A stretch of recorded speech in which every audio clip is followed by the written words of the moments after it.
சிவபெருமானின் தங்கை யார் என்று உங்களுக்கு தெரியுமா? சிவபெருமான் பார்வதி தேவியை திருமணம் செய்து கைலாயத்திற்கு அழைத்து வந்தார். பார்வதியின் மனதில் ஒரு குறை இருந்து கொண்டே இருந்தது.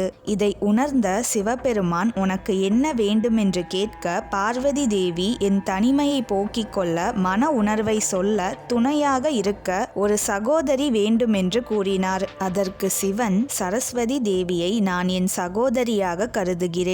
நீ அவரிடம் உன் உணர்வை பகிர்ந்து கொள்ளலாம் என்றார். இதற்கு பார்வதி, சரஸ்வதியோ பிரம்மதேவனின் மனைவி. அவர் பிரம்மலோகத்தை விட்டு இங்கு நான் நினைக்கும் நேரத்தில் வர முடியாது என்றார்.